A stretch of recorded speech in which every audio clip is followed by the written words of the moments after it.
आप देख रहे हैं कमोडिटी 360 डिग्री। प्रियंक उपाध्याय, मनोज कुमार जैन हमारे साथ मौजूद हैं। बात करते हैं बाकी कुछ और ट्रेड्स पर। अच्छा प्रियंक, आप कैसे देखते हैं ओवरऑल बेस मेटल बास्केट को? ये जो प्रॉफिट टेकिंग है लगातार तेजी के बाद देखने को मिल रही है, या थोड़ा सी प्रॉफिट टेकिंग और इंटेंसिफाई हो सकती है? क्योंकि हमने बेस मेटल्स में एक तरफा तेजी देखी थी और आज हमने कमोडिटीज ही नहीं इक्विटीज में भी इसका इम्पैक्ट देखा है। क्या व्यू है आपका ओवरऑल बेस मेटल पैक पर?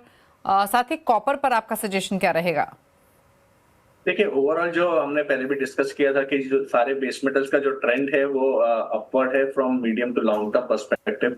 शॉर्ट टर्म में ऑब्वियसली कोई भी चीज एक तरफा ऊपर नहीं जाएगी, टाइमली करेक्शंस आएंगे, वो एक तरीके से एक ट्रेंड को हेल्दी बनाते हैं। तो वही हम देख रहे हैं कि कॉपर में जो हमने प्रॉफिट टेकिंग देखा है तो वो एक रिवर्सल की तरह नहीं दिखता है अभी फिलहाल।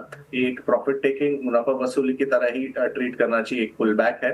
तो जिस तरह से लॉन्गर टर्म ट्रेंड अप है तो उसकी वजह से मुझे लगता है कि ये बाय ऑन डिप्स की स्ट्रैटेजी अपनानी चाहिए from short to medium term perspective. जो हमने ये प्रॉफिट टेकिंग देखी है उसका एक कारण ये भी है कि जो डॉलर इंडेक्स में हमने एक रैली आते हुए देखी है, अभी 100 के आसपास के ट्रेड्स हो रहे हैं डॉलर इंडेक्स में। और मुझे लगता है कि ये डॉलर इंडेक्स की रैली कहीं ना कहीं अराउंड 100-102 के जोन में फिजल आउट होगी और फिर से डॉलर इंडेक्स में एक U turn on the down side दिख सकता है।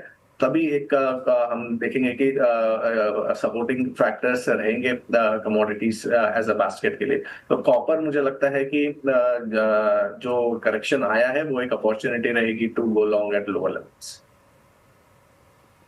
ओके, तो ये कॉपर पर सलाह रही और ओवरऑल बेस मेटल पैक पर। अच्छा मनोज जी, अगर हम एनर्जी बास्केट को देखें तो एक राय आपके नेशनल गैस पर क्या रहेगी मौजूदा स्तरों से? हालांकि यहाँ भी हमने एक अच्छी स्ट्रेंथ इमर्ज होते हुए देखी थी। आज अगर हम भाव देखें नेशनल गैस के तो हल्के से प्रेशर में ज़रूर है, लेकिन ये जो टाइम है ये बहुत इंपॉर्टेंट होता है प्राइस एक्शन के हिसाब से। क्या व्यू है आपका?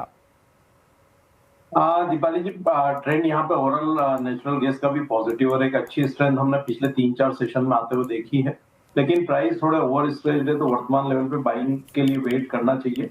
हमारा मानना है कि यहाँ पे 355 से 350 का जोन अगर आता है तो वहां पे फ्रेश बाय करें। वर्तमान लेवल पे यहाँ पे एक बार बाइंग अवॉइड करना चाहिए। ओके, तो ये राय रही नेशनल गैस पर 376 पर मौजूदा लेवल्स देखने को मिल रहा है। अच्छा, एग्री कमोडिटी बास्केट की तरफ रुक कर लेते हैं। मनोज जी, स्पाइसेस के पैक पर आपकी राय क्या रहेगी, स्पेशली टर्मरिक और जीरा जहां पर हमने वॉलेटिलिटी सबसे ज्यादा देखी है? कंपैरेटिवली कोरिएंडर फिर भी स्टेबल रहा है, क्या व्यू है आपका? जीरा में हमारा मानना है कि 19,500 एक स्ट्रॉन्ग बेस यहाँ पे जीरा ने बनाया और वहां से हमने एक अच्छी रैली आते हुए देखी थी। तो यहाँ पे 19,800 के आसपास वापिस अगर कीमतें आएगी तो वहां से फिर जो है बाइंग इस कमोडिटी में लौटती हुई नजर आएगी। तो थोड़ा और अगर डीप आता है 19,800 के आसपास तो वहां पे बाय करना चाहिए 19,500 के स्टॉप लॉस से। और टारगेट ऊपर में यहाँ पे 20,400 20,500 के रखे जा सकते हैं।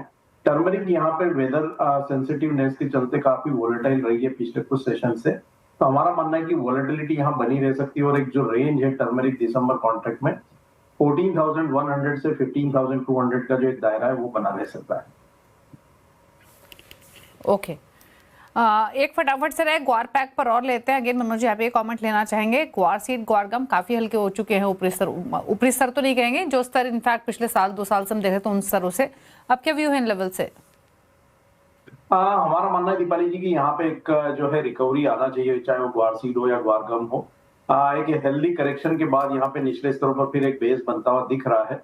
तो ग्वार सीड का जो नवंबर कॉन्ट्रैक्ट है वहां पे 4,700 से 740 के दायरे में बाय कर सकते हैं 4,620 के स्टॉप लॉस से। हमारा मानना है कि 4,880 से 4,950 के जो स्तर है वो फिर एक बार शॉर्ट टर्म में ग्वार सीड दिखा सकता है। वहीं अगर ग्वारगम की बात करें तो यहाँ भी 8,600 के आसपास बाय कर सकते हैं 8,440 के स्टॉप लॉस से। और जो नवंबर का कॉन्ट्रैक्ट है वो फिर एक बार 8,940 से 9,000 तक के स्तर दिखा सकते।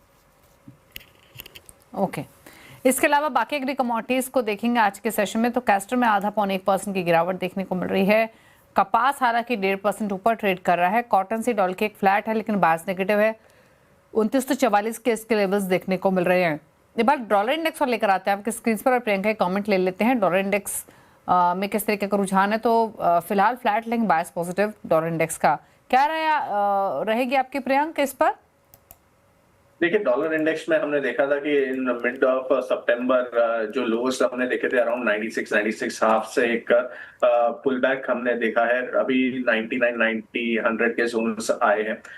100 एक साइकोलॉजिकल अभी रेजिस्टेंस का काम करेगा डॉलर इंडेक्स में, और अगर यहाँ से अगर थोड़ा बहुत और भी जाता है तो मुझे लगता है कि 101 हाफ 102 ये एक स्टिफ रेजिस्टेंस रहेगा गोइंग फॉरवर्ड। तो वहां से मुझे लगता है कि फिर से हम एक डाउनसाइड प्रेशर डॉलर इंडेक्स में आता हुआ देखेंगे, क्योंकि अगर हम medium to long term trend अगर डॉलर इंडेक्स का देखें तो वो क्लियरली ऑन द डाउनसाइड है।